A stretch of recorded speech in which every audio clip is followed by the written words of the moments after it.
Das war der amerikanische Spielfilm von 1952, 12 Uhr mittags in der Regie von Fred Zimmerman mit Gary Cooper, Grace Kelly, Katie Jurado und Jan McDonald und anderen.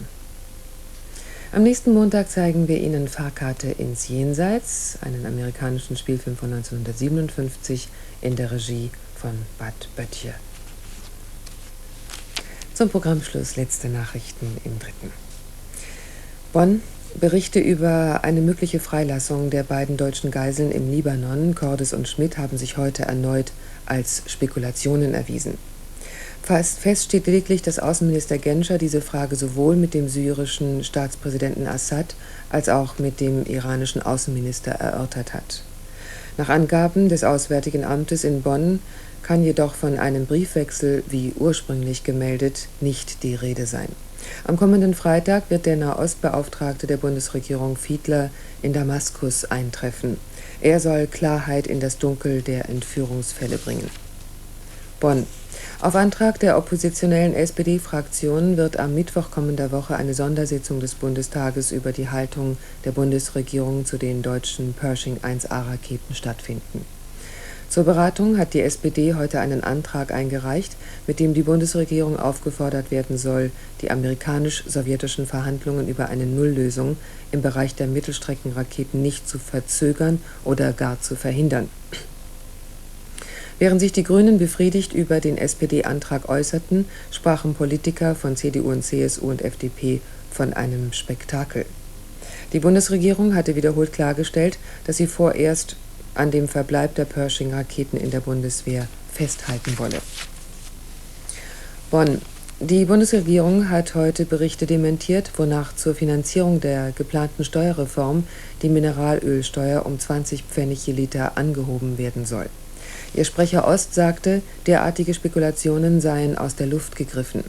Das Kabinett werde erst im Oktober über die Finanzierung der Reform beraten.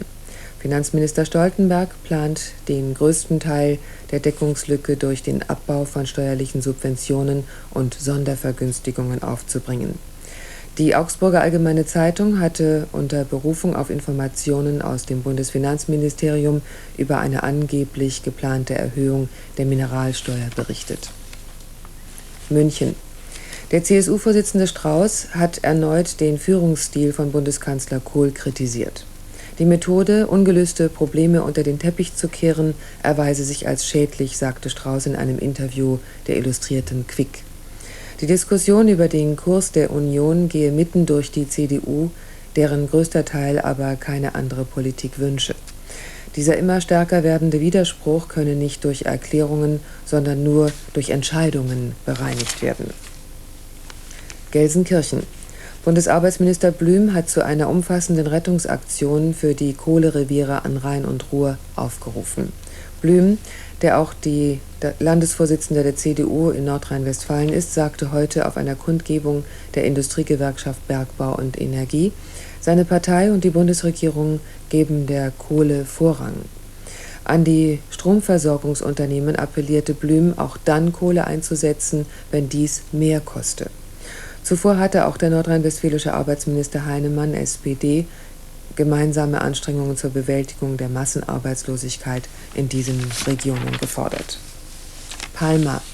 Auch nach Beendigung des Fluglotsenstreiks in Barcelona gab es heute bei Charterflügen von und nach Mallorca Verspätungen. Nach Angaben von Flughafenangestellten in Palma müssen Reisende auch morgen noch mit Verzögerungen rechnen. Unterdessen wies die Verbraucherzentrale Nordrhein-Westfalen darauf hin, dass Urlauber, die wegen des Streiks stundenlange Wartezeiten hinnehmen mussten, gegenüber dem Reiseveranstalter Regressansprüche geltend machen können. Verspätungen bis zu 4 Stunden müssten jedoch hingenommen werden. Soweit, verehrte Zuschauer, letzte Nachrichten im Dritten. Es ist 23:29 Uhr, fast 11:30.